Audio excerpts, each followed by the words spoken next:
There we Oh, go. there you go. Oh, like that magic. Thank you, whoever made that possible. And thank you, Faye, for pointing that out. We'll move on to our next item, item 3, Mayor's Office Public Official Comment. And there were 2 items that we wanted to discuss here, and we're hoping to have guests join us to discuss. Unfortunately, they were unable to be with us. Those items are the Parks Master Plan and also the Office of Child and Youth Success. And I'll start with the Parks Master Plan while Gerald's working to rejoin us. Earlier this month, the City Council approved an equitable citywide Parks for All of Us master plan that prioritizes funding for park deficient and historically underserved communities. And as some of you might recall, so that our new council approved an equitable citywide Parks for All of Us master plan that prioritizes funding for park deficient and historically underserved communities. And as some of you might recall, so that our new council approved an equitable citywide Parks for All of Us master plan that prioritizes funding for park deficient and historically underserved communities. And as some of you might recall, so that our new council approved an equitable citywide Parks for All of Us master plan. Okay. Can everybody hear me? Communities, and as some of you might recall, so that our new council approved an equitable. Wow, this is strange. Yeah, you're cutting off and no, no, there's nothing. You were talking without moving your lips. But it was a Right. loop. It was a loop of what you had started. Yeah. talking Right, that about was with the what I park. heard. That was why I Oh. stopped. It seems like it's resolved, so I'll continue. But please, I think that Gerald had us on YouTube, and it looks like we are not on YouTube now, and that was what the problem was. And I think we have to be on YouTube in Yes. order to continue our meeting. yes, Gerald, can you put your comments in the box, and then we'll read them out loud?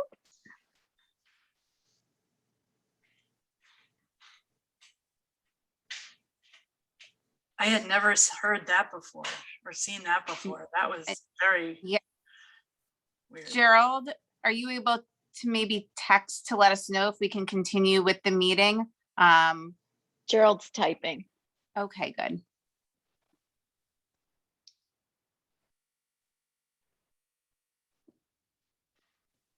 And thank you everyone for hanging in there.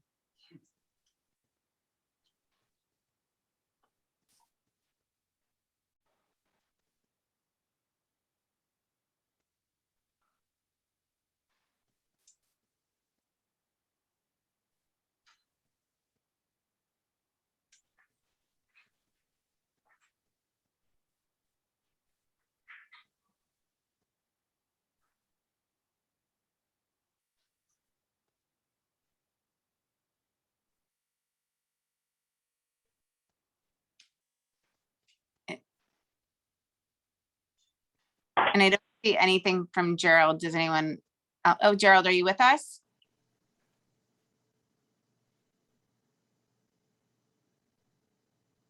It might be that we just have to close the whole meeting and I'll come back. That's what I'm thinking. Yeah, in order to get the YouTube live going. I'm wondering, I'm wondering, Gerald, if you can text me. Oh, he says we can go forward with the meeting. Okay. Okay, then we will do that. So we'll go back to the Mayor's Office Public Official Public Comment, and I will just share briefly about the Parks Master Plan and the Office of Child and Youth Success. We were hoping to have guests from the Mayor's Office and also Council Member Campillo's office, but they're unable to join us tonight. So I'll share just a quick update. We will hear from them at our next meeting. But earlier this month, the City Council approved an equitable citywide Parks for All of Us master plan that prioritizes funding for park deficient and historically underserved communities. And what I was alluding to before is that for those of you who were on the commission last fall, you'll remember that we met with staff from the city's Complete Communities initiative, which aims to equitably improve quality of life with a focus on thriving neighborhoods, healthy environment, and a vibrant economy. And one of the key areas of the Complete Communities initiative is parks. So there are 4 key priorities, and one of those is parks, which is why we had hoped to receive a report on the new Parks Master Plan tonight, but unfortunately, that'll have to wait for next month.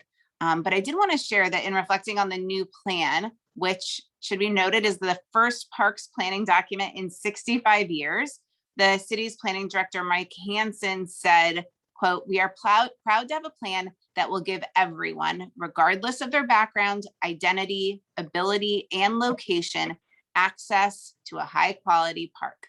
And I personally couldn't agree more. I know initially I got some feedback about this agenda item, saying, what do parks have to do with human relations? And I would say everything.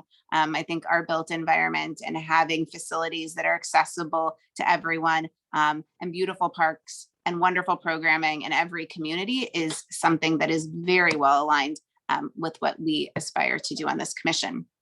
The next item is the Office of Child and Youth Success. We're hoping to be joined by Sophie Barnhorst, as I mentioned, from Councilmember Campillo's office, about the Office of Child and Youth Success, which will work to ensure equitable access to affordable childcare, housing, increase food security, and decrease racial and ethnic disparities in these areas.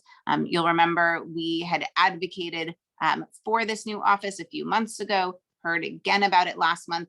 And what I'm curious about is, when will it be staffed? When will it be launched? And when will we start seeing what it aims to do actually taking shape? So we'll hear more about that next month. And Gerald, are you able, is your audio working? Is there anything you'd like to add to either of those items?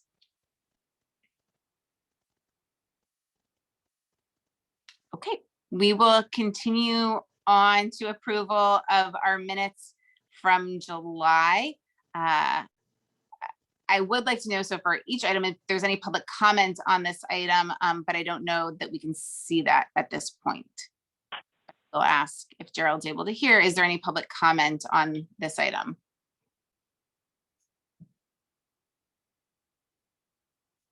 Okay, hearing none, I am looking for a motion to approve our July minutes. I have a correction.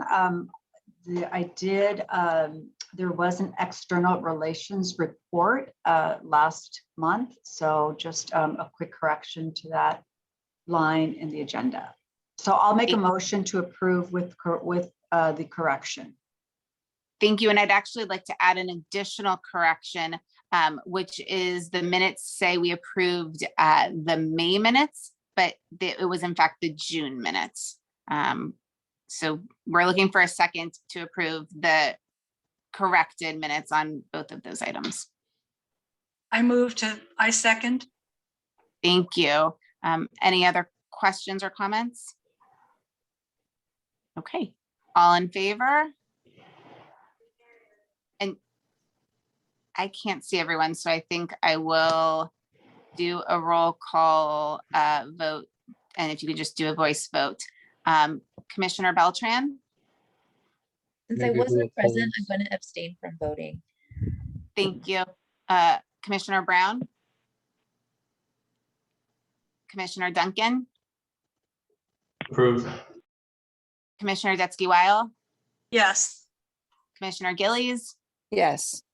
Commissioner Higa? Approved. Commissioner Mode? Yes. Commissioner Mullet? Yes. Commissioner Murray Ramirez? Yes. Commissioner Razi Jafari? Yes. Commissioner Rizzo? I'm going to abstain because I was absent. Thank you. Commissioner Thomas? Yes. And Commissioner Zaragoza? Okay, the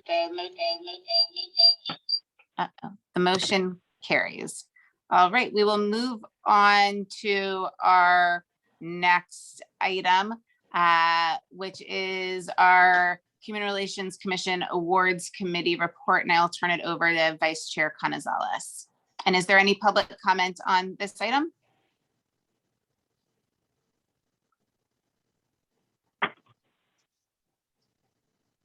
Okay, hearing none. Vice Chair Canizales?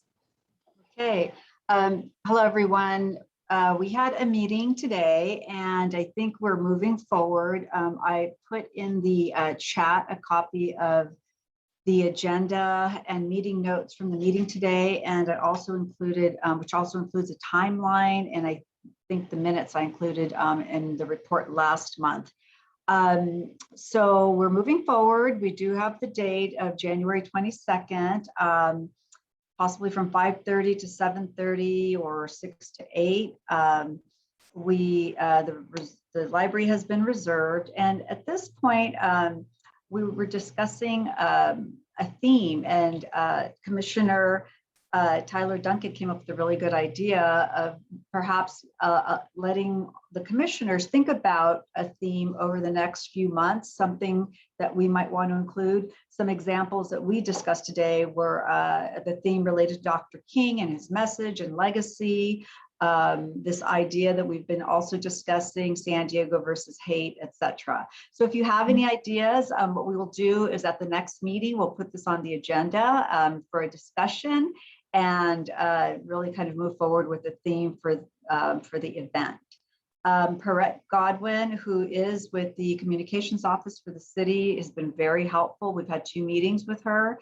And so she's going to help us with the press release, social media, and getting a save the date out. I also reached out to Danelle Scarsborough today because one of the things we want to do is make sure that we have the invitation list and have access to whoever we've invited in the past. So hopefully I'll meet with her before our next meeting and get the invitations out to save the date.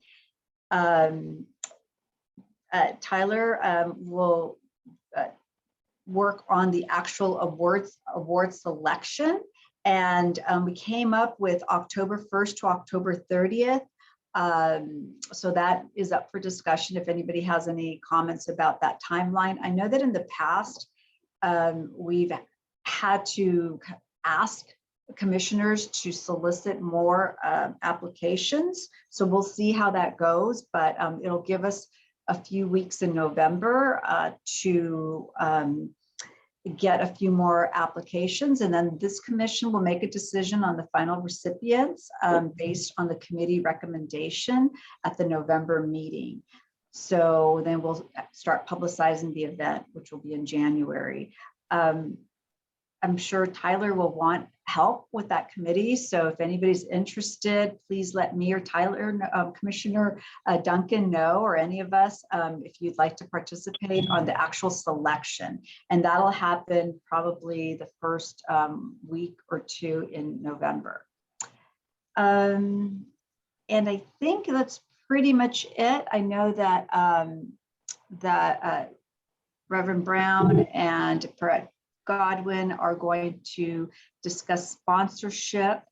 And then, as you can see attached, there's a timeline with really specific information. And so there's a lot to do. And so anybody who wants to join us, I want to thank Ricky Brown and Commissioner Brown and Commissioner Duncan for participating today, and Perrette, and of course our executive director. So are there any questions about the awards ceremony? Yes. Can you hear me now? Oh yeah, I can hear you now. Okay. Yeah, this is Commissioner Ramirez. Is the I think it was the Keith Turman Veterans Award. Is that one that's which started this all? Is that one on the awards to be given out? Yes, and Nicole, I'll go ahead and send this, Commissioner, to you. I'll email it to you directly. It is on there. It's the Keith Turnham Humanitarian Award, the Business Diversity Award, the Commission Partner Award. It is my understanding that Alliance has taken over the Ashley Walker Award at this time. So it would be those 3 awards and any other commendations. You know, actually even presenting Danelle with something. I don't know that we had a going away party for her, but you know, just there's other things that we can add if we wanted to do something in addition. I know we've done commendations in the past. So that's really going to be up to this commission and the committee. We also talked about, and I know that Commissioner Ramirez and I had talked, Marie Ramirez and I had talked about getting Joel Tremblay involved. And today Shane and I talked about recognizing at least and inviting past commission chairs. And if we would like to get any other commissioners involved, former commissioners, I think that would be really great as well. And as we get closer. Do we? Uh-huh.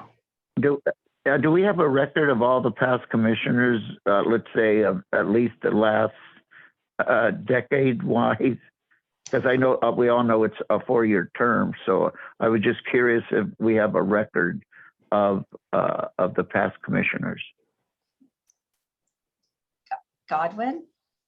I think it's 8 years. The past 8 years? 8-year terms. No, they're 4 years. Yeah. They're Yeah, 4 oh, years, and then you get or you Right. can just. Well, serve no, for 8 not all the time. It's up to the council member if they That's want to or the mayor. So Okay. are you saying we only have the last 2 terms, or? I don't have that information. I'm not sure that Reverend Brown has that information. And so that's one of the reasons I've reached out to Danelle to try to find out where that listing is. Darnell would have a really good, and even Ashley Walker, I think that Ashley and Darnell definitely would probably have a more remembering of the commissioners.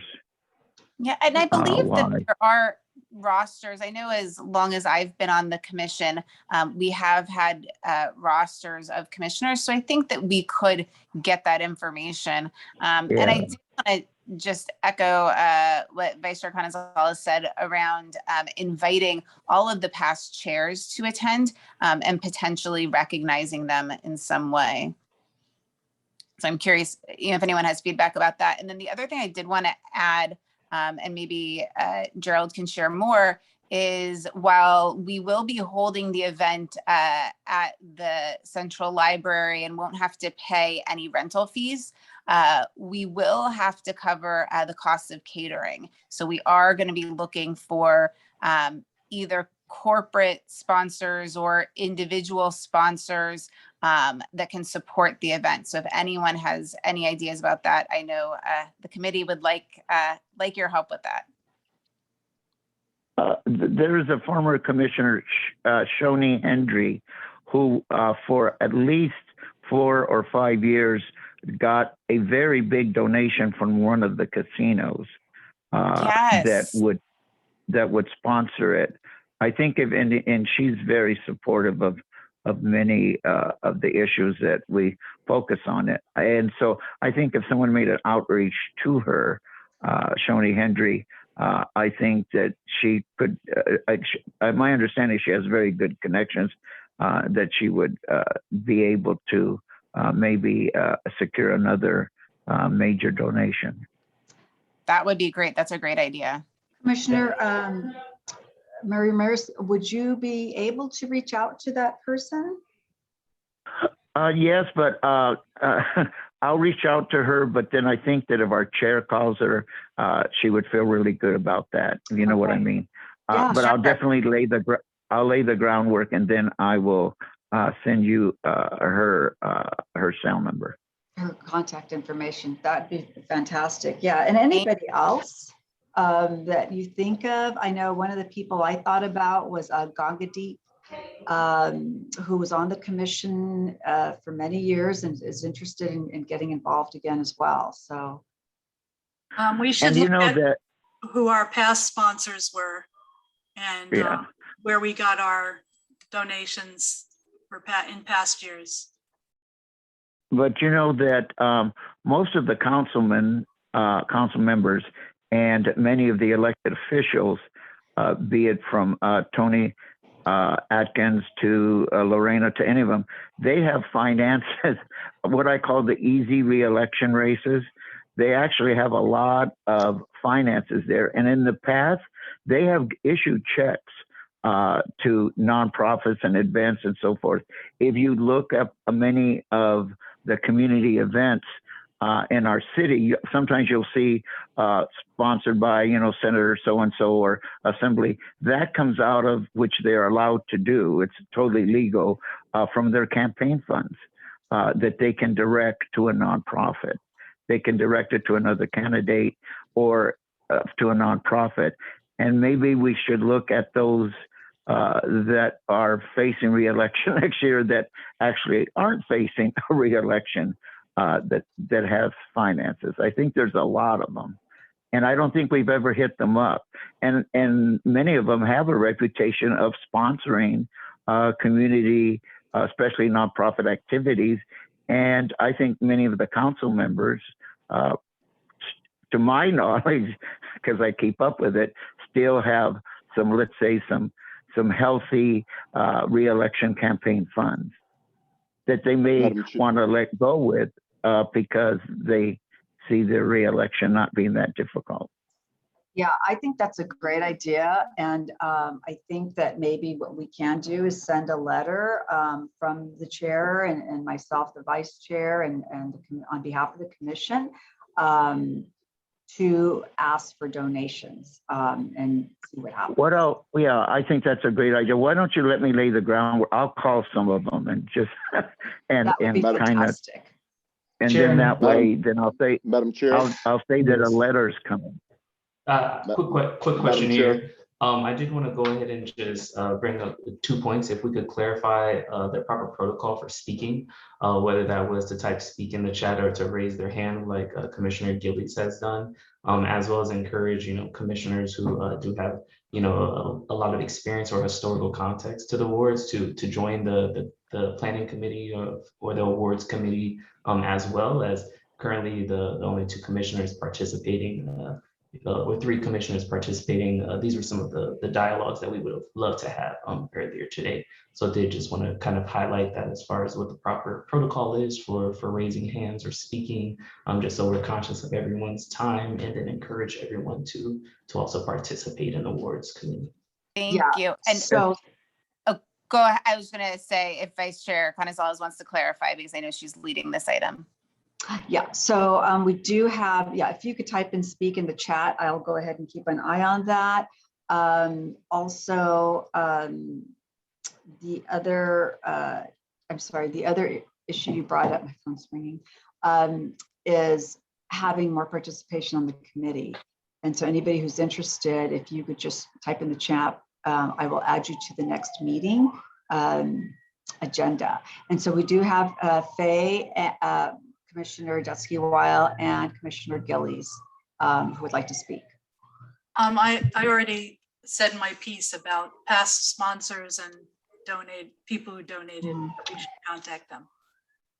And then Commissioner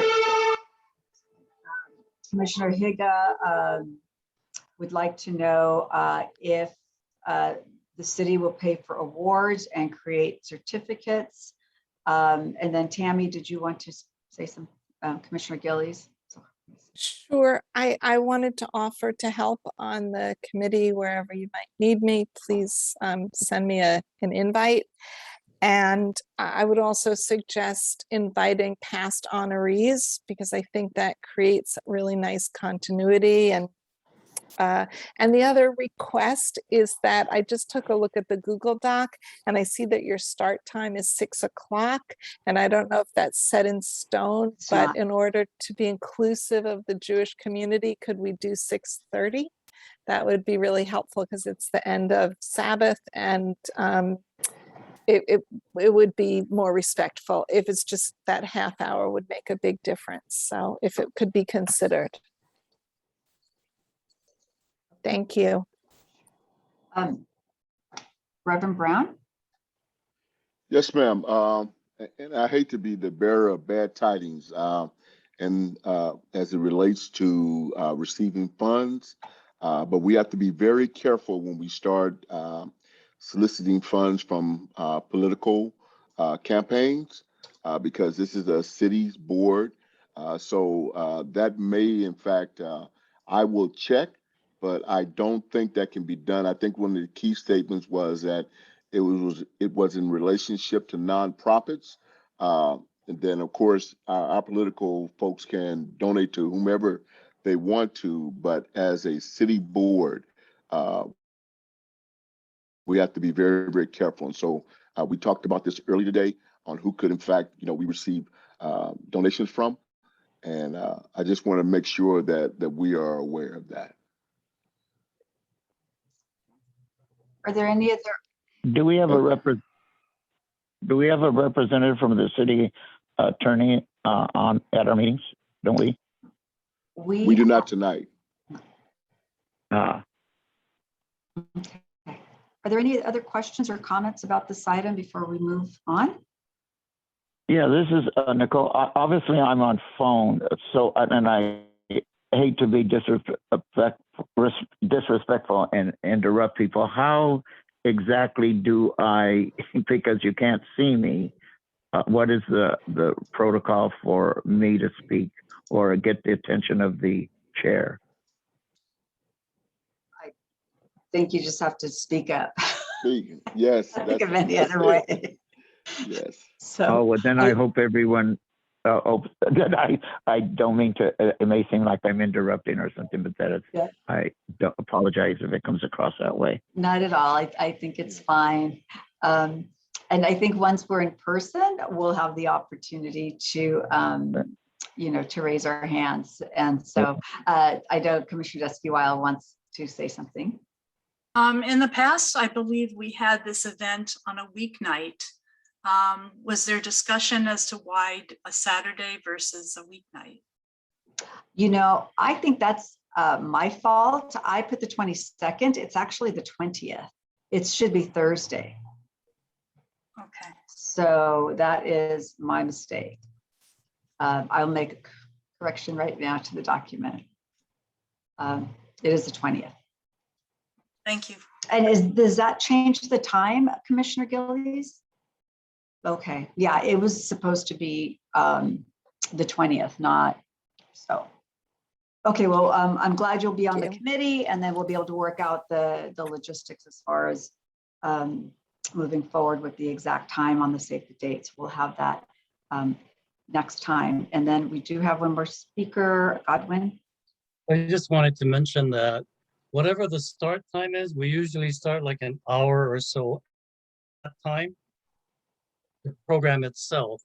So you might want to consider that because it can run all the way to 10 o'clock or whenever we would get kicked out. And the other thing is if you're not able to help out, not through this committee, I know that previous events, we all jumped in and helped with the setup and the cleanup and all that kind of stuff. So you don't have to feel guilty not being on the committee, but I think that we all rolled up our sleeves and donated cups or whatever we could if we didn't get the donations that we wanted. Yes, absolutely. Thank you for bringing that up. So as we get closer, we'll definitely be asking for help in a variety of ways. So this is Commissioner Ramirez. I had expressed an interest in serving on this committee, the awards committee, but I have a very difficult situation, and that is that I've always made it very clear that the best way to reach me and give me information, if I had not called Ricky Brown, I don't get my emails. I come from the age of the typewriter and smoke signals for communication. So the best way that I get things is to be text, and that I've requested that I be text concerning these meetings wise, and that I haven't been. So I haven't been at the awards committee because I haven't known. And then when I called Commissioner Brown, she informed me that there was one already today. And I went, oh, so I would appreciate if someone can text me the information, not only of the awards committee, but also of this meeting itself. I would greatly appreciate it. Yeah, I'm sorry. I was not aware that you weren't getting your email. We did in the minutes of the previous meeting, ask Commissioner Brown to contact you so we could schedule the meeting around your schedule. So I will ask either myself or Commissioner Brown, Ricky Brown, to text you for the next meeting. And I will give you a call to find out what will work for your schedule next month. Okay? I greatly appreciate it. Thank you. Okay, sure. Thank you for letting us know. Okay, as we move on. Oh, did you I want to? just have one little question for Nicole. You have your phone number posted here. Is it okay to use that phone number to contact you? Oh, absolutely. Okay. Yeah, do you mean the 241-5672? Yes, just want Yeah. permission Yeah, you in can case we need to contact. Yes, I appreciate it. Yeah, the best way to reach me is to text me. Okay. Might respond. Thank you. Okay, did everybody speak or do we still have more speakers on this? Tyler, did you? Yeah, I just had one more comment. I know when Farhat was leading the minutes, she would often open up with information about us being in compliance with the Brown Act, i.e. how to press *9 for calling users or certain protocol. I'm wondering if maybe as our interim executive director, Dr. Brown, if that's something we could add to the beginning of our meetings as well. I will in fact do that. I'll read the entire script about Star 69 and Star 9, making sure that everyone has that information. Just for points of clarification, I appreciate it. Thank you. Yeah, and I think Yes, just as we're moving forward with the agenda, I want to be respectful of everybody's time. For anything not related to the awards dinner, if we could save it to the end during our commissioner reports, we'll be able to move quickly. Are there any other comments before we move on? Yes, I did just want to add, just to close the loop on receiving contributions, we may be able to engage a nonprofit partner to be able to take that is correct. contributions either from a corporate sponsor or from an elected official, and may indeed make sense to reach out to the Library Foundation since we're holding the event there. So wanted to share that. And then I guess you'll continue, Vice Chair Canizales, around external relations, our next item. Thank you. So as I discussed last month, I've included the calendar also in the chat, and we had a good first meeting, but I think we realized that the idea of a year-long campaign or an annual campaign is a big endeavor. We have scheduled a meeting with representatives from the city of Los Angeles. And so I talked to Reverend Brown about really doing two separate things. One is to make sure that at every meeting there is something related to what we're doing in the community or what's going on in the community regarding, this issue with hate. We also talked about involving other organizations. So right now, I think we've realized we're sort of in the data collection phase of this idea. Unless we have resources, which we don't have a lot of resources of commissioners and volunteers. We're not sure how far it's going to move. But if there's somebody who would like to take the lead on the idea of having this year-long campaign, please let me know, and we can, discuss it in more detail. We did kind of talk about the idea if we could do enough data collection between now and January, we might be able to kick off a campaign in January. But again, presenting something every month is what the calendar's for. The idea of an overarching citywide campaign is something different and it's a lot bigger. But we do have a meeting scheduled on August 30th. And so anybody who's interested in participating, the committee will receive an invitation. But that meeting has been coordinated with Marquez Equilibria, and he's with the Department of Justice, and he reached out to his contacts with the city of Los Angeles, and we've scheduled an informational meeting on August 30th. So if you're interested, just let me know, and we'll add you to the invitation. And Commissioner Ramirez, if you're interested, I will also contact you by telephone. Yes. Is this about Cobra? What is the state commission? Are we involved in that? I know I brought it up before. You had brought up Los Angeles Commission. Do we have a representative on the statewide commission a group Yeah, or organization? Yeah, I believe, yes, I believe you're talking about Cairo. So this is different. So this, just to clarify, is about our vision for a campaign to end hate, which would be a communications campaign, a citywide effort. And the city of Los Angeles has a similar campaign. And so this meeting on the 30th would be to learn about that. And yes, as an aside, we are members of Cairo, and our executive director, I believe, will be attending, but was unable to attend this month. The council so do committee. we this is Commissioner Ramirez again. We have a representative of the commission, one of the commissioners. Do we not have that, or what? It had been, and I'm wondering, let's go ahead and close out this item, and then we can take this question later. So I just want to turn it back over to Victor Canizales to close the loop on external relations. Thank you. Yeah, so I don't see anything in the chat. So I don't think anybody else has their hand up. So I'm going to go ahead and close this off, and I will send an invitation to those commissioners who have participated in the past.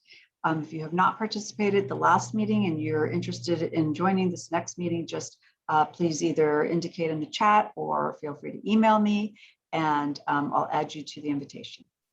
And that's Thank you very, very much, Vice Chair Canizales. And I would like to ask our Executive Director, Brown, when you share your report, if you could also just speak to Cairo and our participation in that later in the agenda, that would be terrific. And we'll move on to Commissioner Gillies for our standing item on hate crimes and violent extremism. Great, thank you. So I was on vacation and just got back. I recommend it to everybody, vacation. We don't take enough of it in this country. So I just have some statistics that I thought I would share that I received from the District Attorney's Office today. So these are cumulative, again, since the first of the year. So there have been 49 cases of hate crimes referred to the District Attorney's Office. 28 of those cases actually were filed, and 2 are still under review.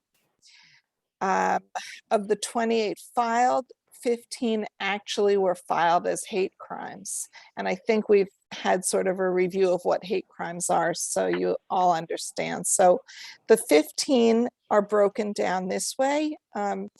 13 were based on race, 6 were anti-Black, 4 were anti-Hispanic, 2 anti-Asian, and 1 is in the other category.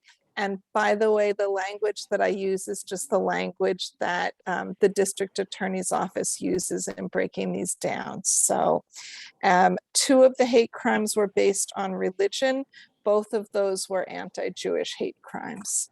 So that's where we are to date. And I'll just express some concern from the ADL perspective that as we get back to school, and students are together in person, we're expecting to see a lot more challenges than we've had over the summer. And as people have been coming out into the world. Again, we're expecting for these numbers sadly to go up, but that's where we are. So thank you for letting me share those statistics with you. Thank you. This is Commissioner Ramirez. Is the ADL still having that annual March Against Hate? So unfortunately, Nicole, that was set for October 10th, and we decided this year that we're going to be doing it virtually again, because there's so much stress on the schools right now, and so many challenges with parents and the vaccines and the masking. We didn't want to put another burden onto the schools to decide whether they should come in person, not come in person, and the health of the community. So getting those thousands of people together. So we are doing it virtually, and I hope that next year I'll be able to report that we're going to be doing it in person. And thank you for asking. It was a wonderful march that brought so many aspects of the community together. I was wondering, can we plug in the HRC into the virtual? You know, that's In a other good words- idea. And I can reach out to our chair about that and maybe put That's some great. information out there. Thank you for asking. Yeah, it's a great idea. Thank you. Any questions for Commissioner Gillies on her report?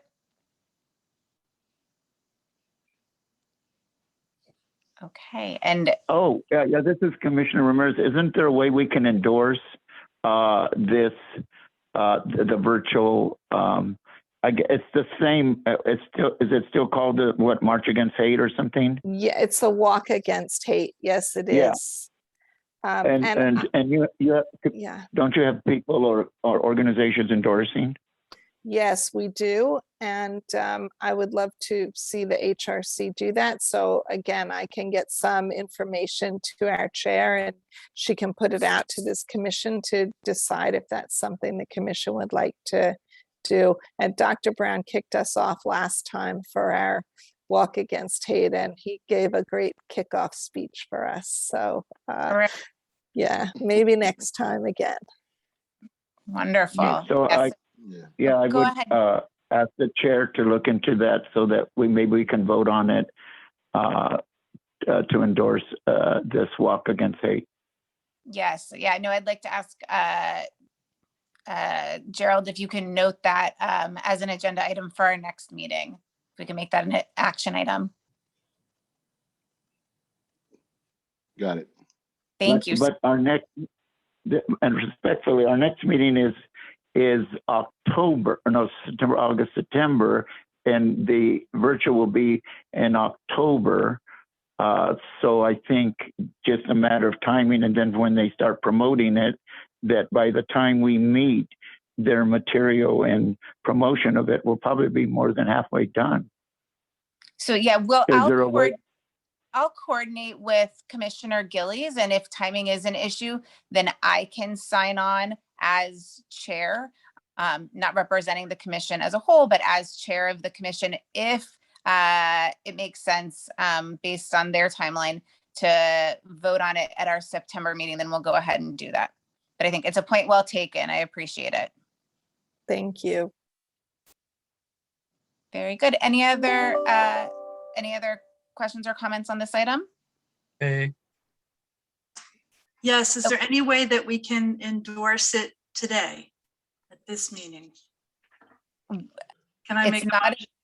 I don't believe we can based on the that's guidance right. we received from the city attorney's office All because right, it's not on the an agenda. agendized action item. Right. Even though I believe it probably is the will of this commission to do that. So we'll do that at the next meeting. And I do, as I shared earlier, have to jump off, and I'll turn things over to Vice Chair Canizales to continue the meeting. But very good to see everyone. And thank you all for your participation. Okay, thank you, Commissioner.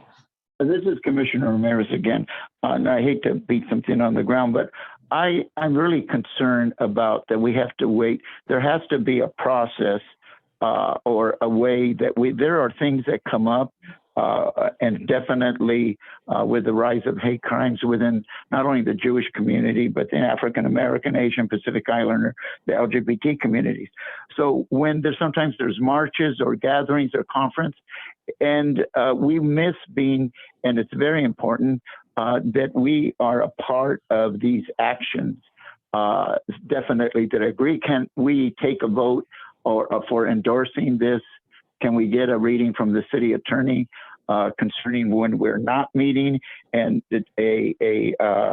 email wise out to the membership for a vote? Because I think we miss golden opportunities by not having our name. We're a Human Relations Commission, and there's so many things that are happening, and including even, let's say, I'm just going to bring up, there was a birthday, an event that are coming up on the names committee for renaming schools, and the one was for Dr. George Walker Smith, and then, and naming things that are going to come up for Dolores Huerta and Larry Baza, and these things come up. And is there a way we can? There is a way. Endorsement? Yeah, there is a way, and it's outlined in the documents that we handed out to everybody. There also is a way, since the chair has the prerogative to take action on behalf of the commission if it's related to those goals and objectives that we set out when we first started to meet again. And so what I would recommend is that Commissioner Hazen and Commissioner Gillies get together, and we will send something via email to the commission, and then we can have an electronic vote. So that is my understanding. So there is a process that we have in place when there is something urgent. And so I think it'll really be up to Commissioner Hazen and Commissioner Gillies to let us know what that timeline needs to be. I know that there's a couple people want to say something. Commissioner Brown, Reverend Brown, did you want to say something else? No, ma'am. I just want to say to the board that, again, a part of my responsibility is to make sure that we stay within the parameters that are set by the Brown Act, and to discuss action items or taking action on an item that is not been listed as a part of the agenda would be in violation. I understand the commissioner's passion for this. However, I think that, as the chair and the vice chair and Commissioner Gilly has listed out, we can in fact take action, but it has to be in the correct manner. So just wanted to make sure that I put that out there. And is that manner by approaching the chair? It is. For a vote? Yes, sir. Yes, it is, and it's outlined in the bylaws, and it's also outlined in one of the documents that I'd mentioned. Since you may not have those, I will see if we can get a paper copy mailed to you, because I think it's important information for you to have, Commissioner Murray Ramirez. Okay, so we're going to move on. We're going to move on to the next. Okay, go ahead. I'm yeah, sorry. and then we're going to have a commissioner updates, and I think that would be a really good time to bring up any kind of these, underlying, because I think we're going to end early, so it's only 6:30. So we'll have time to discuss all this, but I just want to stay in order. And if you have any comments about process, let's write them down and discuss it at the end of the meeting. I think that would be a good use of our time. We do have the executive director's report, and Reverend Brown, if you would like to go ahead. Yes, ma'am. Good evening, commissioners. If you can hear me okay, I just want to report on that we have in fact been going through the discrimination complaint forms. We have about 40 of them. I've been taking them about 2 or 3 a day. I did in fact become stuck on a couple of them as it relates to our API community. We had one that was referred to us from Los Angeles. The lady was assaulted and we had to get a Japanese interpreter. We called out to the FBI and also the San Diego Police Department to make contact with the folks. However, they tried on a couple of occasions, but were not able to. And so we're continuing to follow up with that. Additionally, we had reports from a gentleman that was in fact suing the city. And that gentleman, as I found out, had in fact been filing complaints with the city for the last 9 years. We scheduled a meeting to meet with that gentleman. However, I was advised by the city attorney not to do so because the city now has 2 restraining orders against that person, because the individual will not listen to SDPD or anyone else, and he has a major grievance against the city of San Diego. And so we're going through the complaints one by one. If there's something that as a commission that we can do, we are referring folks to the right place, whether it be the DA's office, whether it be, a human resource office. We are in fact doing that. And so I'm kind of taking my time and making sure that I'm being very, very thorough. We received complaints today, and so we're taking them one by one. Some complaints are not filled out all the way or completely, and so we have to do due diligence about trying to find the information so that we can, in fact, contact those folks. So we are, in fact, pressing forward on the complaints. When I took over, I think we had about 70 plus complaints, and we're down to about 43. And that's after weeding out those ones that really did not apply to us. And there was nothing that we could do about them. Are there any questions on that part before I move on? We do I have, wrote a question. okay. Yes, sir.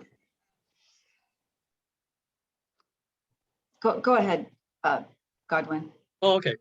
Well, I was wondering, before the commissioners were handed different complaints and we took care of some of them related to whatever complaints. Now, listening to you, all the complaints coming to you, the director is now going to be responsible to handle the complaints? Or, because I think we had a discussion before with all the commissioners looking at the protocol and how to handle complaints. So I'm kind of confused on that, because I remember I had many cases that I took care of, not really took care of, but I handled. So what is the procedure? What are we doing this time? It would be good to know what the, plans are. It's my understanding that the complaints are going to the executive director. And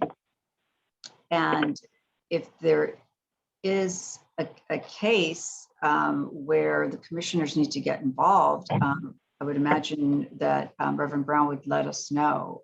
Is that correct? That is correct, ma'am.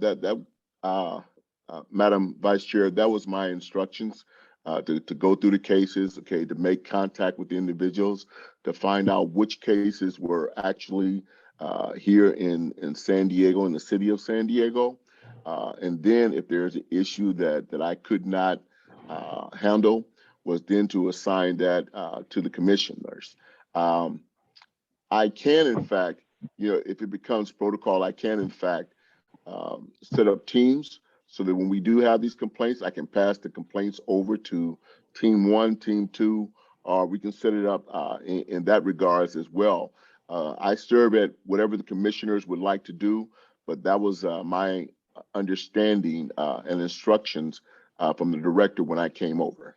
Okay, yeah, and I think one of the things that we had talked about, and this is where if we could get some volunteers, I think it would be really helpful, is to look at the types of complaints that we're getting. So for example, if we have received a certain, like really to do some data collection, if we've received a certain number of complaints against a certain population, a certain community, let's say Rancho Penasquitos, where I am, And maybe there's some recurring themes to look at that. And then the commission could go ahead and try to address those specific issues. So I think the idea of looking at those discrimination complaints and trying to, weed out some that might be, I don't know, a disgruntled employee or something, but really looking at, are there some recurring themes? And as a commission, how can we address that through either a workshop or education or legislation, or bring it to somebody's attention?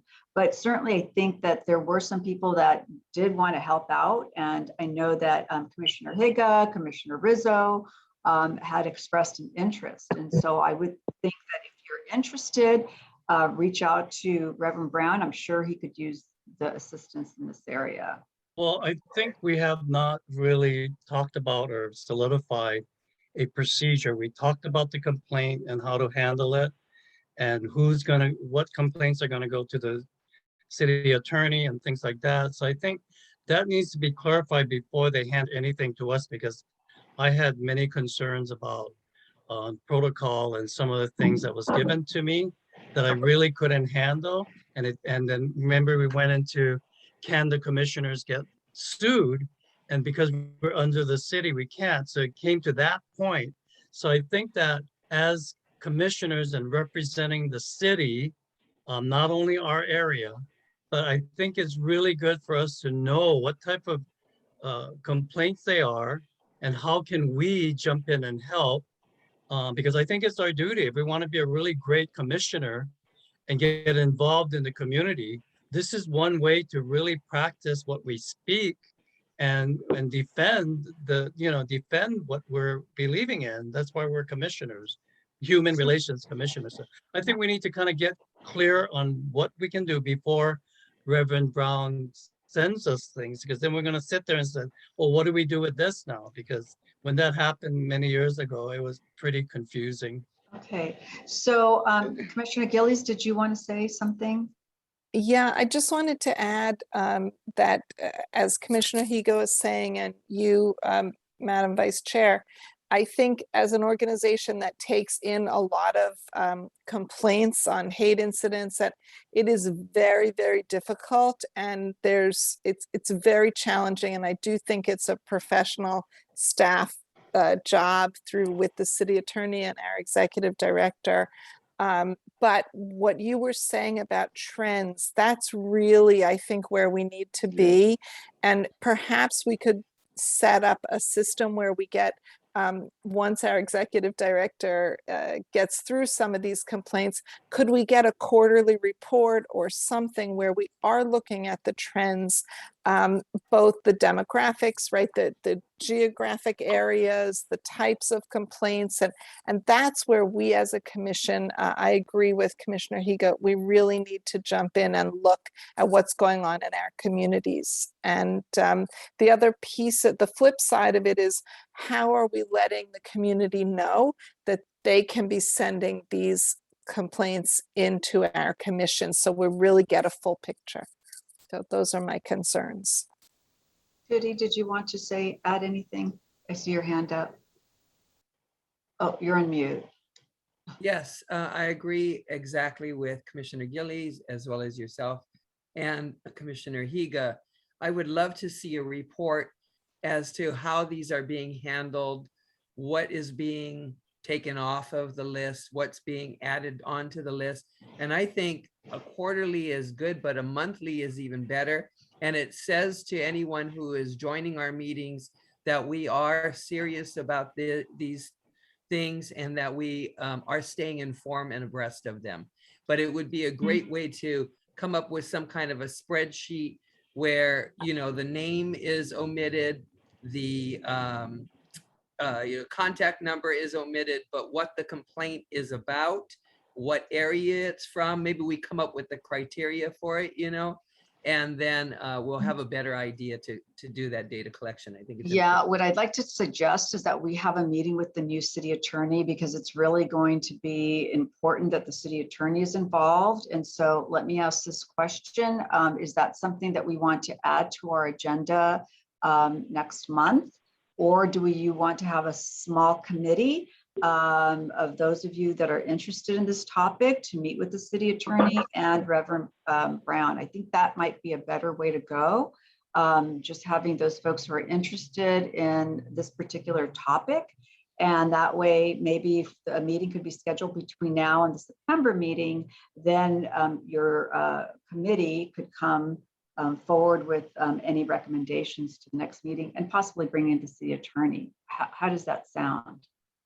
And just nods or, Please include me. and then I do, okay.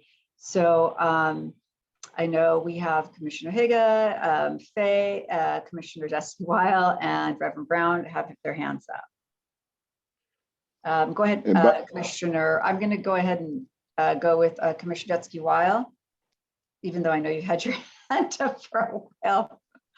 Oh, sorry. I was just saying that I'm interested in. Oh, okay. I've Okay. worked on a discrimination case in the past for us. Okay, Commissioner Higa, did you? Oh, you said something already?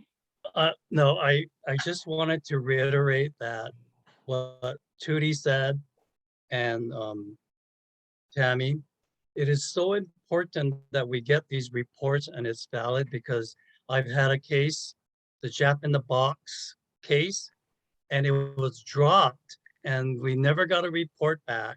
So just so happened, the complainant contacted me and it was given to the city attorney of all people and never got back to the complainant, because they told me as the commissioner that was investigating that it went to the city attorney, it's done, but it never was taken care of. So I think when we go through this process, if we're gonna all meet with I think it should be all of us listening to her at one time, or him, and create something that we can all be well informed and not drop the ball on these things, because we've done that, and it's very embarrassing to hear, the complainants and their complaints to me that nothing was happening and they lied to me and all that. So I think Okay. it's really important that we find a protocol that's going to be And might I add informative. also that it's important for us to be able to question why something was dropped or handled in a certain way. As a commissioner, I think it's important for us to be able to push back and say, wait a minute, there's something that was done wrong here. How do we make this right? And go forward from there. Commissioner Rizzo? Yes, thank you. Just on the procedure, as we were all speaking, I recalled that we had discussed this prior. So I was looking up the bylaws in the Muni Code. So it is in the municipal code under our HRC. And so I just wanted to direct everyone's attention to it. It's section 26.0908, and it says under the complaint resolution process. I won't read it all. You can all read it if you'd like to, but basically it does task our executive director or his or her designee to review and undertake an investigation of complaints. Point. And then upon that investigation and review, it says that it can then go to the commissioners in consult with the chair of the commission to designate at least 2 individuals that may be one or more of the commissioners, including the chair or other qualified individual trained in conciliation or mediation, to endeavor to Yes. eliminate the alleged unfair or unlawful practice by means of conciliation or mediation. So I think I just wanted to go over that because we talked a little bit about that last time. And I remember that our bylaws committee had kind of reviewed those, the Muni Code. So I think what Reverend Brown is doing stands in, well within the Muni Code. And then if anything, then needs to be pursuant to a mediation or conciliation meeting, like what Commissioner Higa had done in the past, then that would be tasked to a small group of commissioners who were trained or had skills or interest in conducting these conciliations and mediation meetings. And I think what we had discussed in the past is getting some training to either all of the commissioners or a select group of commissioners, such that when Reverend Brown is ready to kick those few, cases over, we were ready to do that. So that's another thing that I think we might want to consider doing sooner rather than later, so that we are ready Right. So I don't know where we landed on that as well. And I think that with the transition of the city attorney, that we lost that training, but I think it's vital. And so I think Reverend Brown, if you could reach out to the city attorney to talk about the protocol and the training for all the commissioners, because I think that's really important. I mean, we are charged with overseeing a portion of these complaints. And so I think that, you know, unless someone does not want to receive the training, but I think a training for all commissioners would be really important. And then a group who is interested in helping when issues come up would be a good way to move forward. But I think the first step is to reach out to the city attorney's office. Consider it done. Okay, great. One Consider it last done. thing is that there's a half a step between what Commissioner Rizzo was laying out there, which is that Reverend Brown, our executive director, will look at the complaint, follow up on it, and then pass any complaint that is worthy or needs some final on to the commissioners. But the half a step in between that is where we see the entire roster, what is being kicked out, what is being continued on to the commissioners, and what is being unresolved, because that's how we're going to get trends that are happening and be able to, you know, act from a higher altitude, basically, you know, a look down on it. Yeah, as we were going through the bylaws, there was one of the very last sections which had to do with special meetings. And that was, I think, the purpose of that portion in the bylaws, is that as we recognize issues in San Diego, that we can then take action by having some sort of educational program to address those specific issues. So, okay, great. Well, I don't see any more hands in the chat, so I think we should move on. This is Commissioner Ramirez. We currently have our city attorney, Mara Elliott, is an outstanding office holder. And I know that she's very progressive. And any commissioner, I forget what commissioner was talking about how he was concerned about someone had informed him that something was dropped and so forth. When things like that happen, I would just dial the city attorney, and because you are a citizen and even a commissioner, you can ask, well, why was this dropped or stuff? You have that right just as a citizen. Many times, just recently, there wasn't even the city attorney. There was an incident in Mission Bay, definitely now a hate crime. And I called the city attorney to ask about stuff, even if I could see the police video. Each of us has that right, and definitely you as commissioners, and to identify yourself. You're not saying you're doing this on behalf of the commission, but you're definitely doing it on behalf of yourself. We all have constituents wise, but I think that the constituents are definitely all the citizens. And so I don't care what the hate crime or what the situation is. If I feel that the city attorney or the district attorney has not properly given me or to the media usually a response why they've dropped this, I've called them and I've had conversations with them. And I believe that any of these commissioners that she's very open, and I think she would answer the questions that you would have. But I think that all of you have that opportunity. Yeah. And so to answer your question, this is like a 3 years later. The director before this told me that, and then the city attorney was no longer there. So we have to figure out some sort of way, like Tammy mentioned and Cookie, that we have to see what happened instead of just dropping it and why we're dropping it. So I totally agree with you, because I would have gone to the city attorney at the time to ask that, because the complainant was never notified. So anyway, I don't want to take more time, but I totally understand what Nicole is saying, but I think we really have to find out what the protocol and all what's going to happen in the future. Okay. Thank you so much. So I think now we want to go ahead and finish your report, Reverend Brown, on the Civil Rights Conference you attended, unless you have one more thing related to this.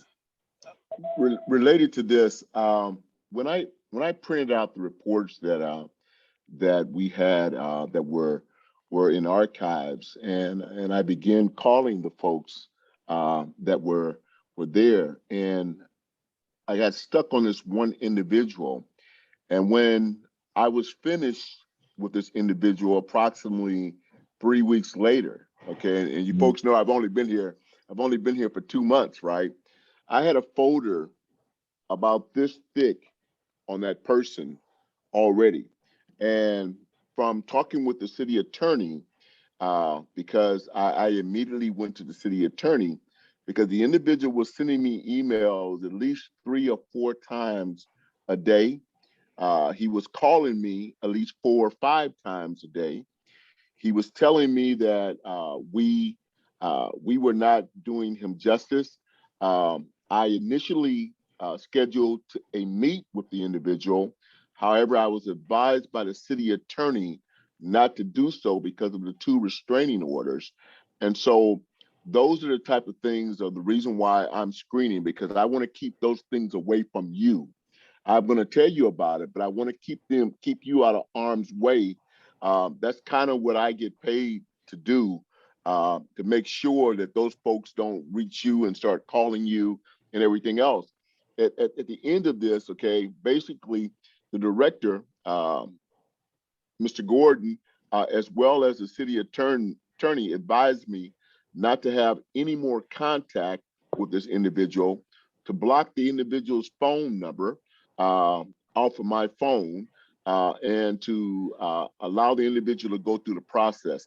And so I just want to share that, again, these can become, most of them are good, but it can become a horror story overnight. And so that's where I am in the middle of it. And I did mention it to the chair and to the vice chair that this was in fact going on. And the gentleman has in fact stopped talking, and he has some psychological issues as well. And so just want to make you aware of that. Reverend Brown, nobody wants to see you removed from that. We would love that you're doing that. But I just think that this could be summarized in a report as well as the other ones, so that we know what the action was taken with this person. No contact advised by the city attorney, and then that's closed for us, and we know that. But for us to not know that is not good for us as commissioners. I agree with you wholeheartedly. Yeah, I agree with you 1000%. And I think that's why getting the city attorney involved and really laying out the process of our involvement is vital, because we don't want to be put in a situation where we're, doing something irreparable for a specific case or anything against the city, because we're not really trained in that area. So anyway, okay, I think that's great. We will go ahead and get that done, whether it's hopefully we'll be able to get that training soon. And then after the training, I think those of you, the whole list here that I have of people interested, maybe follow with some follow-up steps on, the process, I think, and how you are able to help our executive director. Okay, so I want to go ahead and continue with the Civil Rights Conference presentation. That sounds very interesting. Well, good evening again, everyone. And I was fortunate to be invited to the Western Region Conference of the FBI in San Francisco. It was a 3-day conference dealing with civil rights. I want to go over some of the things that we talked about there. And I was invited to be their keynote speaker for the conference. And so on the first day, we talked about civil rights threats on a national level, and what is in fact going in the up band, as they call it. We had the speaker from the Deputy Assistant Director of the FBI, Jay Ginsburg, come out. We talked about civil rights from the Civil Rights Unit on hate crime, enforcing federal statutes and protecting civil rights. We also were able to meet with folks from the Chinese for affirmative action. We had the Deputy Attorney General of the state of California the Deputy Attorney General from the California Department of Justice to come out and give us that. We had civil rights from the intelligence perspective. We were able to talk about that as well. We had the Muslim Association of Hawaii come out and speak to us. Along with that, we had the Sikh American Legal Defense and Education Fund come out and speak about Sikh civil rights from a Sikh American's perspective. We had an amazing talk from the Anti-Defamation League in dealing with anti-Semitism today. We went on to the next day to talk about the color of law violations as it relates to police officers violating their rights. Breakout sessions, more on the color of law. And then we went into my area of expertise, I guess, is community relations and how do we build community relations with communities. The keynote speaker, he was all right. He wasn't great, but he was all right. And then we went on to what I thought was the best portion of this conference is that we had the Matthew Shepard Foundation, both Judy Shepard and Dennis Shepard come out to speak to us and give us their testimony of their son's tragic death and how they as parents are still dealing with that all of these years later. They talked about the Matthew Shepard and James Byrd's Act that has, of course, passed. And they talked about how we can, in fact, be a part of making sure that we are not discriminating, that we are not hating, that we are, in fact, loving and lifting up everyone that needs to be lifted up. It was a powerful hour of them talking. And I'll just say from a personal point, it broke my heart just to hear and to see those folks. And you still see the love that they had for their son. If you don't know about James Byrd was the African-American that was drugged in Texas behind a truck. And so we still have folks out there, even more so today, that are out there spreading hate. It was a powerful conference. And so I was very lucky and blessed to have the opportunity to be invited and the opportunity to speak. And so that was the conference. Thank you. Thank you so much, Reverend Brown. And thank you for sharing that and your perspective. And I think that, you know, hearing about that story and the parents, you know, what they've had to deal with and the loss really makes the work that we all do really important. And I think that, you know, it just, there's so much more that we can do. And so I think making sure that we keep those kinds of tragedies in mind as we move forward as a commission is really important, because it's going to just push us to work a little bit harder when it comes to these kinds of issues. So thank you for sharing that. Yes, ma'am. Okay. Yeah, this is Commissioner Ramirez. I think it was, I'm glad that Reverend Brown attended that, and I know that the shepherds can be very inspiring, but it is also good to know that these two grieving families, one in Texas and one in Wyoming, that President Clinton, we should remember, signed a hate crime legislation that was named after both Byrd and Matthew. Yes, sir. Thank you. Thank you for sharing that information. Okay. Vice So- Chair, Vice Yes, Chair, can I jump in and add course. on to that? Because I think it's so important for this commission that that Hate Crimes Act, Federal Hate Crimes Act, took 10 years to pass. Yeah. And it was a Yes. large organization, a group of civil rights organizations. And the reason that it wouldn't pass for 10 years was because they refused to add in the gender identity, sexual orientation part. So they would deal with all the other types of hate, but they would not allow that piece to be put in. And so the battle went on for 10 years. And finally, it was actually signed in a giant defense bill, and that's how it got passed when the administrations Mhm. changed. ADL was in the Rose Garden for that signing. It was a big victory after 10 years. But I just, I say that because I think that we should all be inspired to know that, like, this is a long battle and you just have to keep fighting to eventually get what you want, and that good wins out in the end. So thank you. Yeah, thank you for sharing that. I think that, you know, having gotten to know some of the commissioners, we all have our stories and we all have reasons why we're here. And so I think it's you know, as we work together as a team, you know, we have those shared values. And you know, we could always agree to disagree on certain things, but that's something that we have in common. We care about people, and that's why we're here. So, so I look forward to meeting I you think, in person. this is Commissioner Ramirez. I think what Tammy said is so important because what she was talking about obviously is coalition building and supporting each other's. I mean, many times we say a hate crime against one of us is a hate crime against all of us. And I think that we have to put more teeth in it.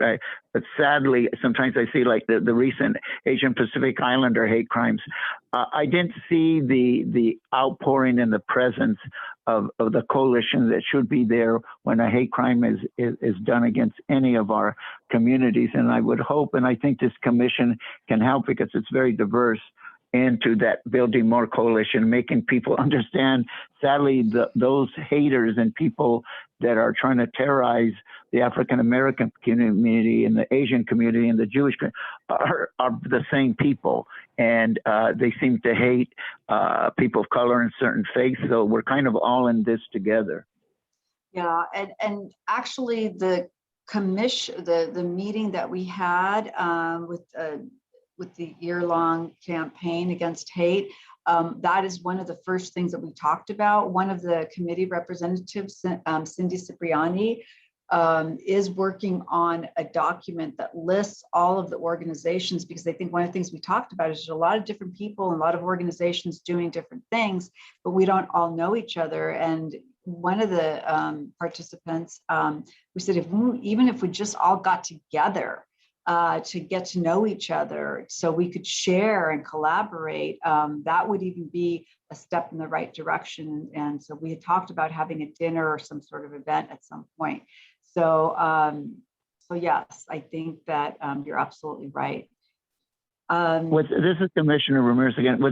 Was this commission informed about the Say Their Names exhibit downtown? Because my concern is that sometimes the Say Our Names exhibit, I know that Reverend Brown absolutely probably knows all about it. And I know that Commissioner Brown and I went to see it, but sometimes the name was a national exhibit, touring exhibit of African Americans who have been killed by violence, be it by police officers or whatever. And it was a very stirring thing. And I was very surprised that so many people didn't know about it. So what I'm asking is, there are these things. There was recently the Filipino festival downtown. Is there a way that we can find out about these events and these different community events, and that way if we're knowledgeable about them, that we can attend them and represent the commission? That is the responsibility of the commissioners. That is your responsibility. That is the responsibility of everybody on this commission. And that's the reason we created that Google form. If you have information about events, send it to Reverend Brown so he can get it out to us. Add it to the form so that way we know. But I think it's just letting Reverend Brown know. If I had known about something, I would have attended. I found out about it the day of and the next day. So, it is our responsibility to keep each other informed about anything that's going on. And that's part of that teamwork and working together. So if you have information about anything that you think we might be interested in, please send it to Reverend Brown so he can get it out to us.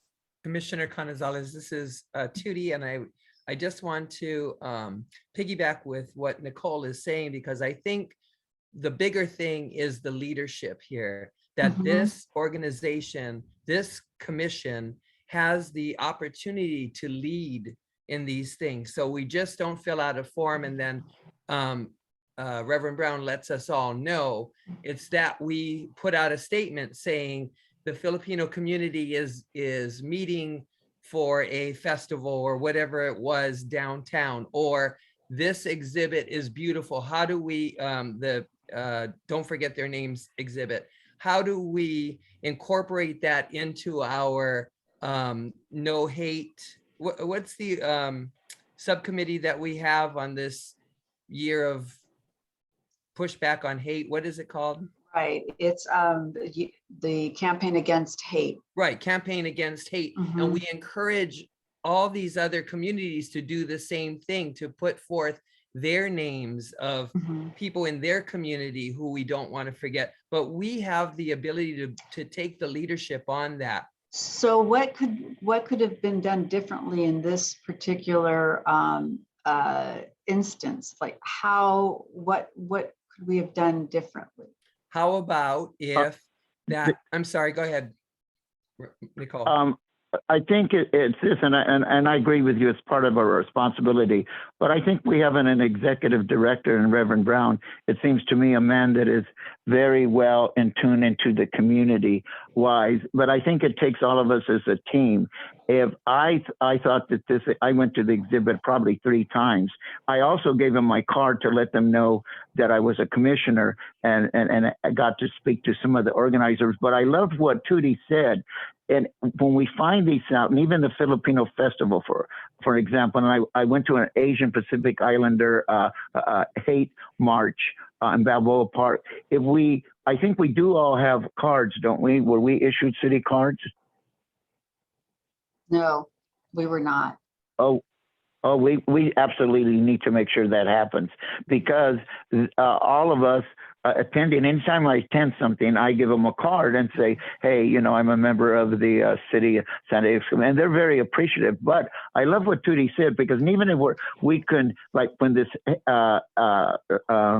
say their names exhibit, we could have sent a letter saying, welcome them into San Diego, how proud we are that we were one of the first stops, etc. But in the Filipino festival, sending something to the organizers and stuff. So I think, but it does take all of us that find out some of these things to contact Reverend Brown or our chair and to get this out so that we can start. I think the visibility of us being at some of these events, and especially when it concerns hate crimes and other things, because, there were many, no one needs to tell any of you, the Black Lives Matter rallies and stuff, and informed and so forth to us participate.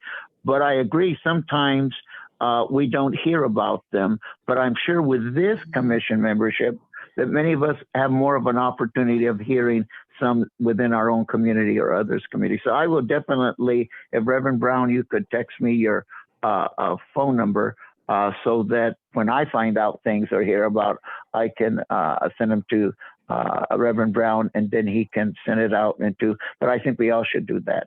I think you're absolutely right, because there are events that I know prior to this particular commission, we would get invitations, anybody who wants to attend, and we really worked hard to have representation at different events. There was one event where they really wanted a representation, and so I attended with my husband. And I'm available. I don't have little kids at home. So, I think, that, it's just getting the word out, communicating with each other. And again, we've met on Zoom. I mean, the relationship, I think that we had when we met in person was really very different. We had, events together. And so I think Godwin and Commissioner Higa and Detsky-Weil will let know that we want to find out about the events. And then especially if a person can't attend events, get it to the other commissioners. Can someone represent us? And so I know Commissioner Detsky-Weil, has sent me information about attending meetings, even if it's at the last minute. It's important for us to be out there, and that's going to help us, and it's going to help the communities that we serve. So, Reverend Brown, can you look into about cards, individual cards, city cards that have been issued and to most boards and commission members, so that each of the commissioners can get a city card, so that when they attend these events, they can give them to the organizer or the officers of the organizations? And then just Yes, real sir. quick, maybe an ongoing motion item where these things are listed as the HRC, we support our Filipino festival happening, ... as Human Rights Commission. Yeah, the ADL walk that's coming up. Yeah, like Correct. all of those things should be listed on a monthly basis in an ongoing motion.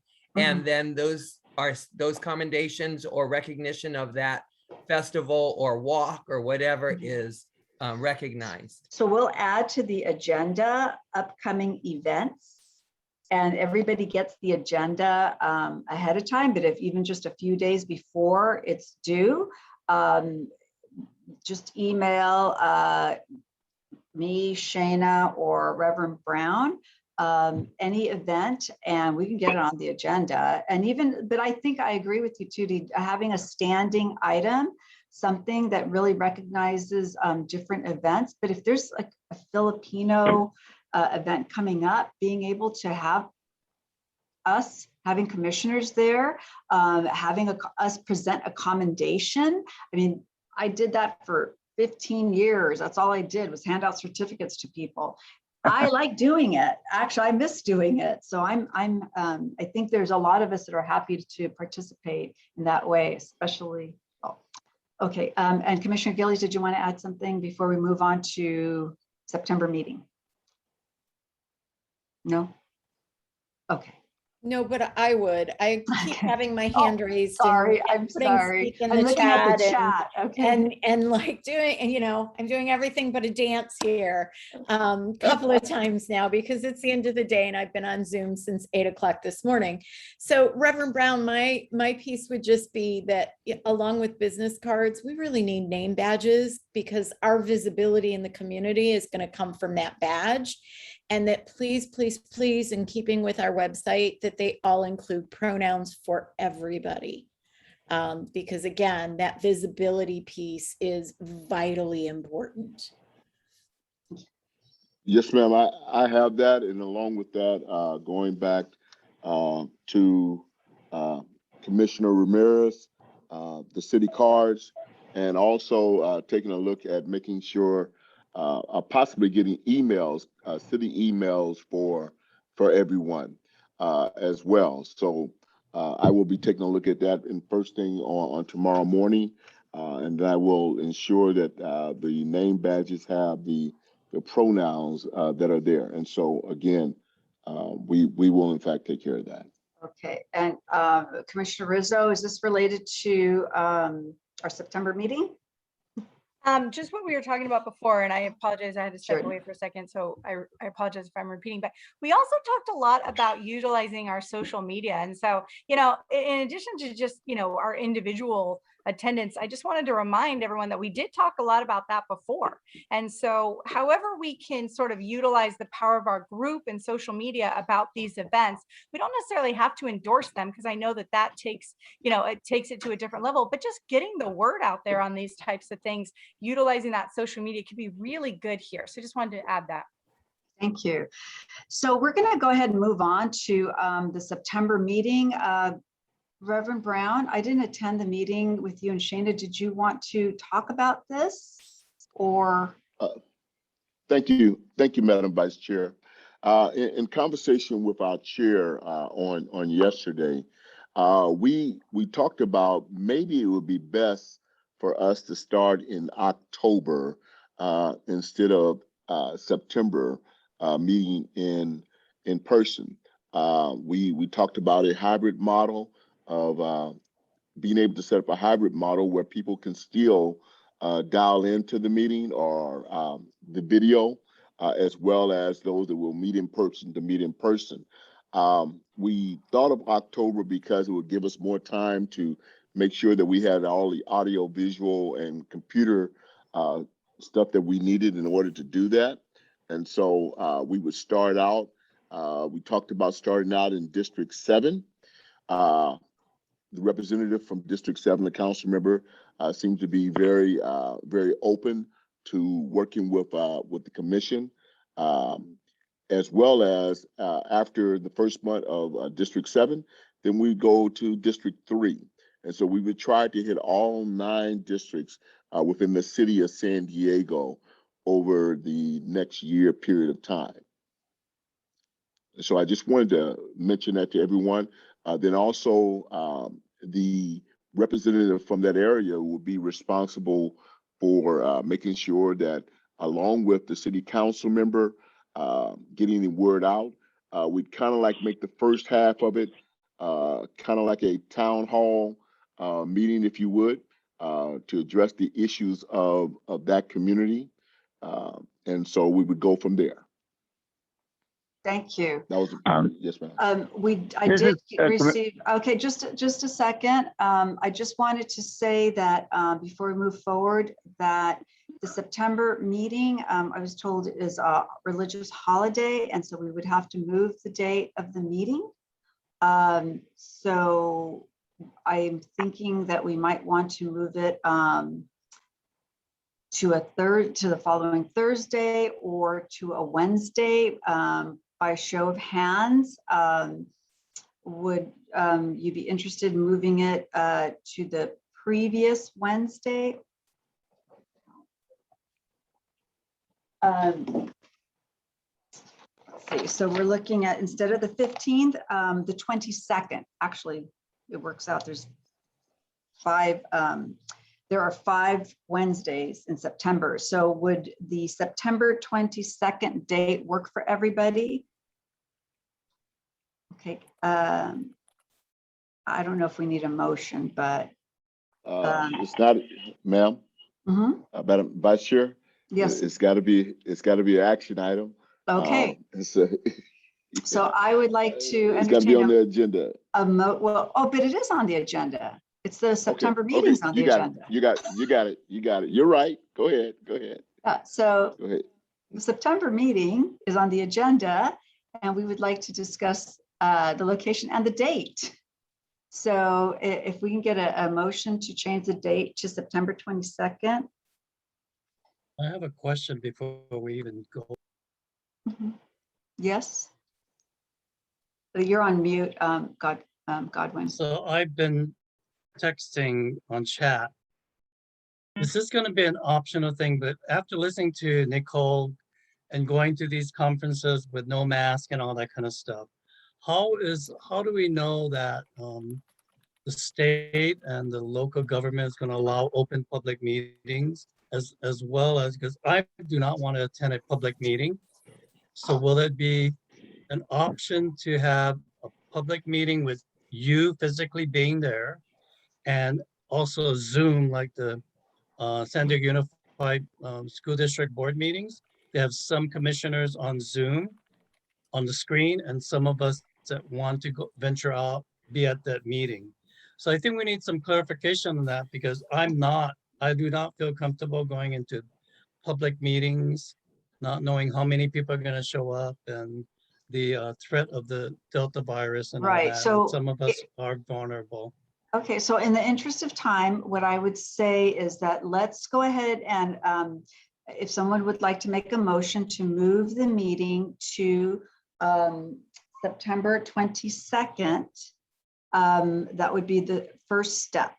At the September 22nd meeting, we can discuss that particular point. Since we're not going to do it in September, we're talking about October. And why don't we put it Right. on the agenda as an agenda item to discuss where we are with this virus and who feels comfortable. You know, maybe some people want to continue to meet. Maybe we alternate. So I think there's a lot to discuss. So let's go ahead and just change the meeting date to start, and then we'll add it to the next agenda. All right, I'd like to make the motion to move the meeting to September 22nd. Okay. And is there a second? Oh, is that you, Commissioner Betsky-Weil? Okay. No? Is that, No, not me. oh, no, but, okay, is that a good day for everybody, the 22nd? This is Commissioner Beltran. I'll second it. Okay. That's still a holiday It for is some still a people. holiday? For some people, Okay, well, that's what I need to hear. I don't know. So if somebody would like to make a motion with a different day.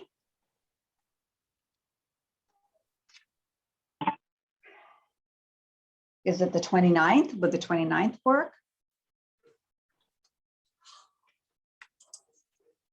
No? Okay.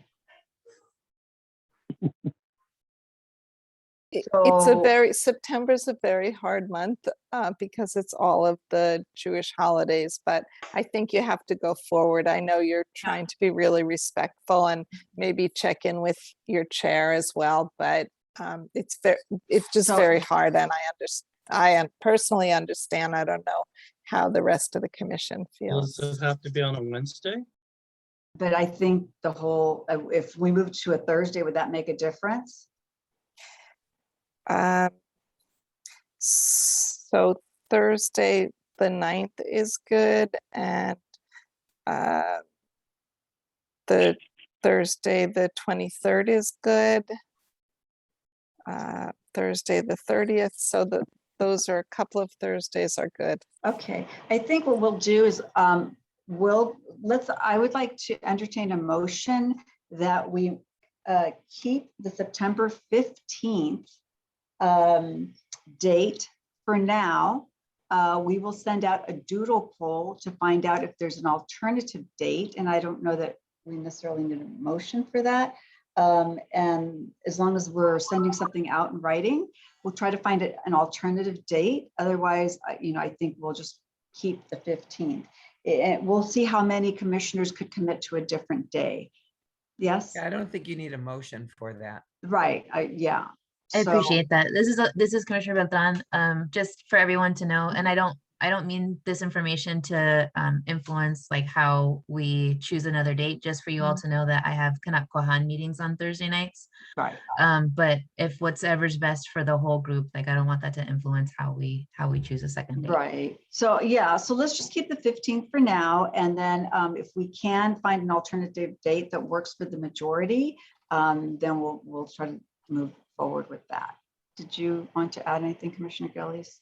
Yeah, just for PR purposes, the 15th is the absolute worst possible night that Yes. you could have it. I So think if you you wouldn't have want to any- put that out there. You might put the following week out there. That's a lesser holiday, but the Right. 15th is the big one of the whole calendar year. Okay. So I think to be just, sensitive, it's best to move forward with a motion to remove the 15th and to look for an alternative. Okay, So can I that make sounds that good. motion? Please do. And is there a second? Dave, Um, Commissioner second. Beltran. Okay, yeah. Okay. All right. And hopefully, Reverend Brown, you got that. I'm glad I'm not taking minutes anymore. So, Yes. okay, all those in favor? Aye. Aye. Great. Motion passed. Okay. Move the I need, 15th and look abstain. for a second. Okay. And we'll move on to commissioner reports. And I'm going to just go in order that I see, or if you just want to raise your hand, if you have a report or anything you'd like to add. Yeah, this is Commissioner Ramirez. I think I spoke one time on before Superintendent Cindy Martin left. She formed for the first time, a community names committee to rename or name new schools.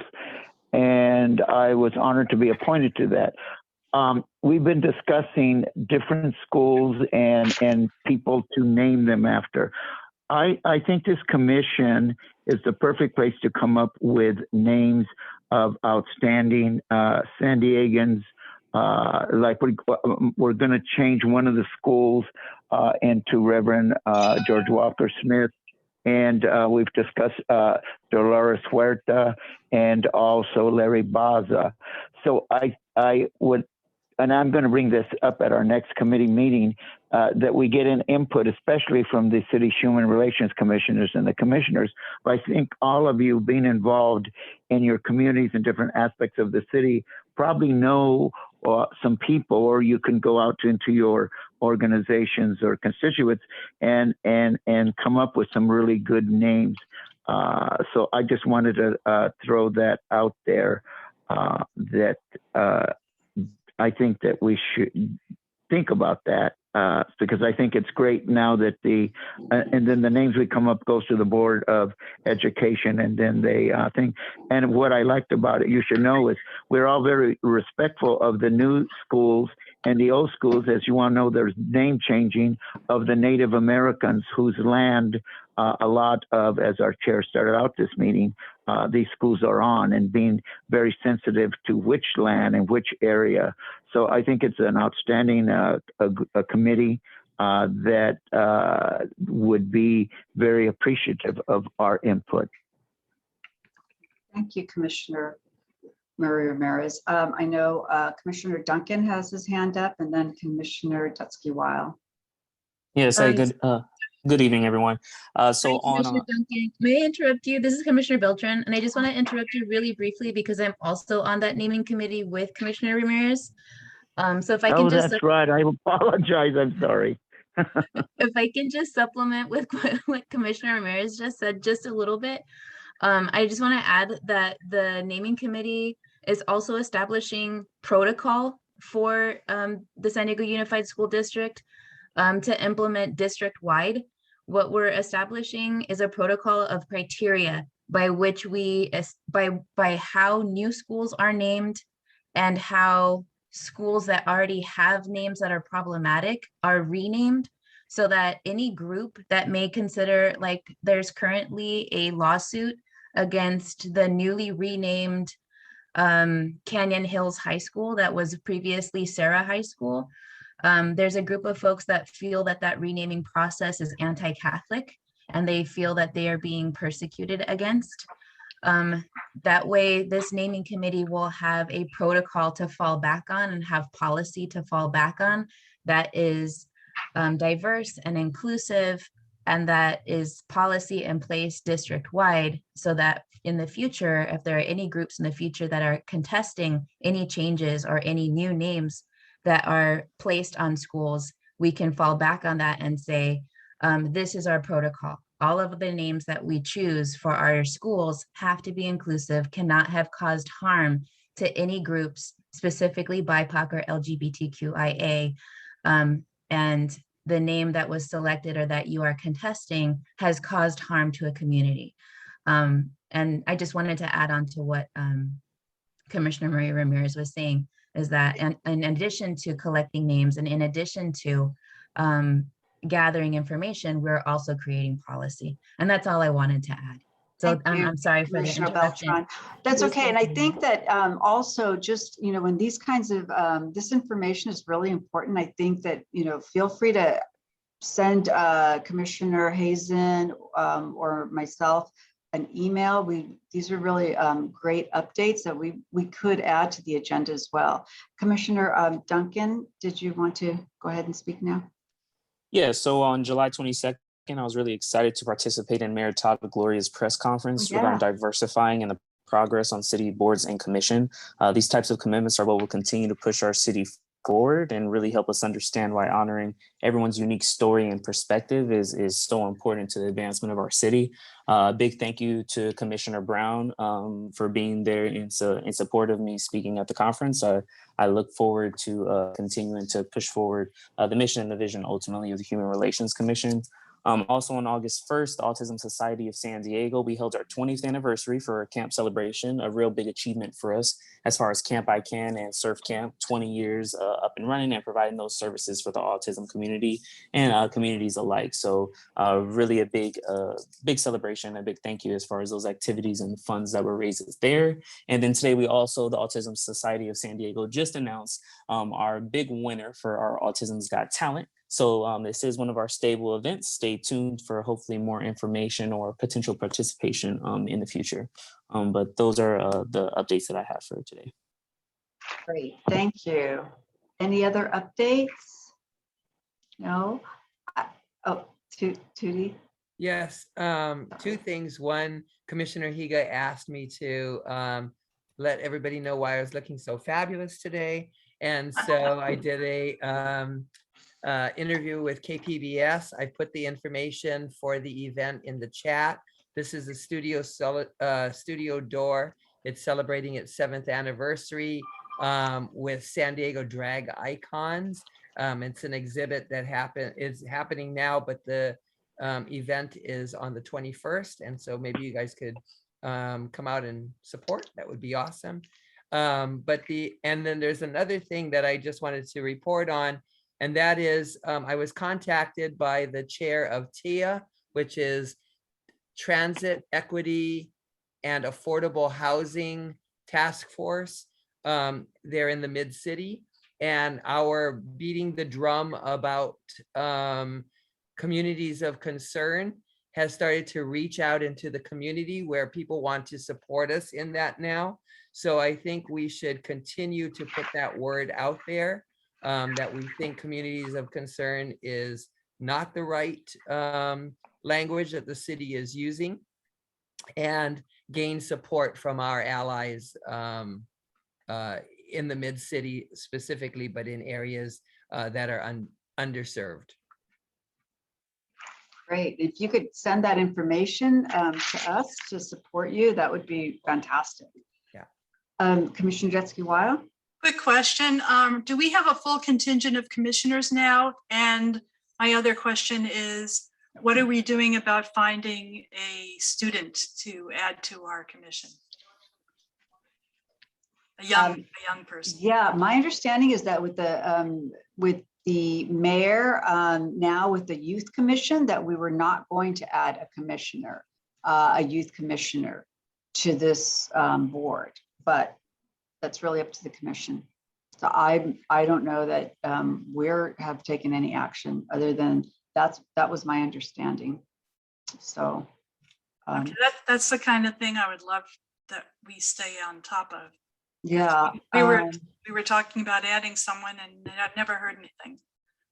I think we talked about it during the bylaws, but I'm pretty sure it was something that we did discuss in the meeting. Yeah, so, but if that's something that you're interested in, we could certainly add it to the agenda and for the next meeting. Yeah, do we have a full contingent of commissioners now? No. So this is more informational right now. Okay. I don't know if there's any other, we do have quorum though. We do have the right number for quorum. 1, 2, 3, 4, 5, 6, 7, 8. Myself, 9. So. Thank you. Sure. And I'll just add, did Kathy Molick leave? Kathy? Oh. Yes, she had to okay. go. I'll just email her. I just wanted to recognize her that she was acknowledged at our school district, and I guess I waited too long. if there are no other announcements, I know we've gone over 10 minutes. Are we gonna put Faye's suggestion on the agenda, you said, no? On the We can. student representative? Absolutely. Oh, Yeah, we okay. can add that to the September. And this is Commissioner Ramirez, could we add to our agenda a report and of Cairo and the structure and so forth? Because I think it's important that we also have a commissioner. I do believe that 2 people can be on it from one area. I recall that last time that was the case. Yeah, I think it's important to add that to the agenda so that everybody's familiar with the organization. And I'm sure that Reverend Brown would like to have somebody else on from the commission on there. So is that the one that it's all the commissioners in the county? It's from it's the state. It's a state organization. State one, right? Yeah. Well, that Because- reminds me, can we have an update on what's going on with the county HRC? That's something that Commissioner Hazen talked about today at the beginning of the meeting, that she has a meeting scheduled. And so I'm sure she'll have a report the next meeting. Great. Thank you. I'll add that too. Okay. All right. Well, thank you so much, everybody. We'll see you in September. Not sure what day, but we will definitely get together next month.